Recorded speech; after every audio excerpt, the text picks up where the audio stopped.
সকালের নাস্তায় পূজারিনী কচুরি আর আলুর দম বানিয়েছে। শিব নাস্তা খেতে খেতে বলে, উফ বন্ধু, এই গরম গরম কচুরি আর আলুর দম যা লাগছে না। তখনই ঠাম্মি বলেন, বন্ধুটি কে রে? শিব বলে, কেন, বৌদিই তো আমার বন্ধু। ঠাম্মি বলেন, তাহলে আমারও বন্ধু, আমি আর ঠাম্মি থাকবো কেন? আমিও এখন থেকে নাত বউকে বন্ধু বলে ডাকবো। পূজারিনী বলে, কিন্তু ঠাম্মি, তোমার মুখ থেকে নাত বউটা শুনতেই বেশি ভালো লাগে। এরপরে নাস্তার টেবিলে সকলের হাসি খুনসুটি চলতে থাকে। তখনই সোমনাথকে নিয়ে হাজির হয় পূর্ণিমা। পূর্ণিমা সোমের থালায় কচুরি আর আলুর দম তুলে দেয়। এরপরেই সোম খেতে শুরু করে। তখনই ঠাম্মি বলেন, খা খা, আজকের নাস্তা আমার নাতবউ বানিয়েছে।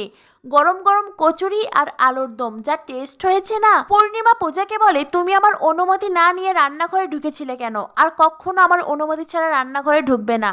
ঠাম্মি তখন বলে, শোন রে নাতবউ, তোর রান্নাঘরে না ঢোকাই ভালো।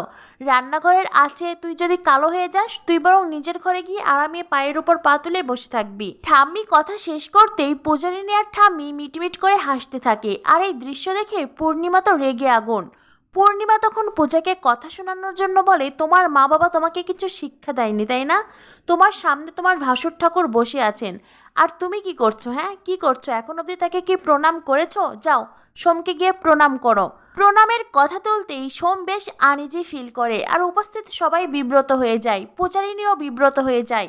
পূর্ণিমা বলে, কি হলো, কথা কি কানে গেল না? যাও প্রণাম করো। পূজা বলে, আমাকে ক্ষমা করবেন, যাকে আমি মন থেকে শ্রদ্ধা করতে পারবো না, সম্মান করতে পারবো না, তাকে আমি প্রণামও করতে পারবো না। পূর্ণিমা বলে, তাই নাকি? তো তোমাকেও তো আমি মন থেকে মেনে নিতে পারিনি, তারপরেও তো তোমাকে আমার সহ্য করতে হচ্ছে। পূজা বলে, আপনার মেজো ছেলে আমাকে বিয়ে করে বাড়িতে নিয়ে এসেছে, কিন্তু উনি তো আমাকে বিয়ে করতে চেয়েছিলেন টাকার বিনিময়ে। টাকাটা নেওয়ার পরেও উনি বিয়ে থেকে পালিয়ে গিয়েছেন।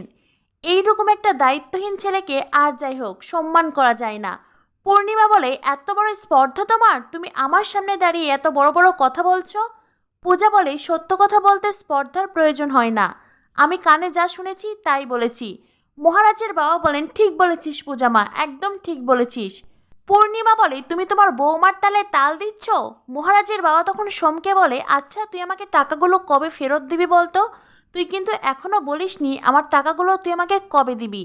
একটা কথা মন দিয়ে শুনে নে সোমনাথ, তুই যদি আমার টাকাগুলো আমাকে ফিরিয়ে না দিস, তাহলে এই বাড়ির পাট চুকিয়ে তোকে এখান থেকে যেতে হবে। সোম বলে, মানে? মহারাজের বাবা বলেন, মানে আমি তোকে ঘাড় ধাক্কা দিয়ে বাড়ি থেকে বের করে দেব।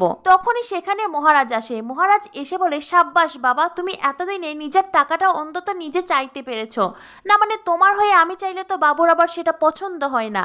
এরপরে পূর্ণিমার মহারাজের মধ্যে চলতে থাকে আবারও ঝগড়া।